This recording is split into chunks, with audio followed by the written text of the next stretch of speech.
अरे धुवनायका से जाए हवनिया जहाँ भई।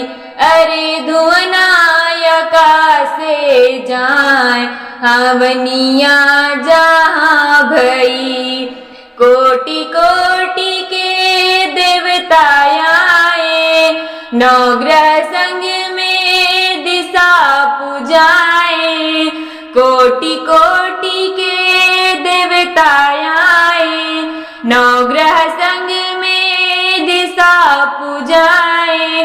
अरे गणपति को आगे बिठाए हवनिया जहाँ भइल। अरे गणपति को आगे बिठाए हवनिया जहाँ भइल।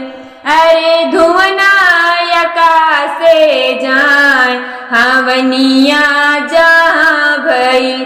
अरे धुवनायका से जाए हवनिया जहाँ भइल। गौरी लक्ष्मी माता सरस्वती, गौरी लक्ष्मी माता सरस्वती, सूक्ष्म रूप धरी आए हैं मारुति। सूक्ष्म रूप धरी आए हैं मारुति। रहे नारद जी बीड़ा बजाए हवनिया जहाँ भइल। रहे नारद जी बीड़ा बजाए हवनिया जहाँ भइल। अरे धुवनायका से जाए हवनिया जहाँ भइल। अरे धुवनायका से जाए हवनिया जहाँ भइल। श्रद्धा प्रेम से दर पे आओ, श्रद्धा प्रेम से दर पे आओ।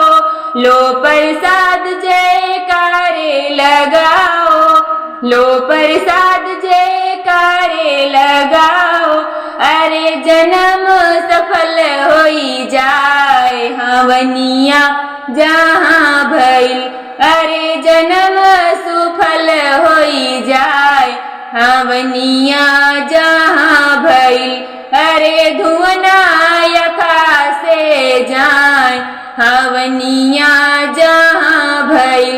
अरे धुवनायका से जाए हवनिया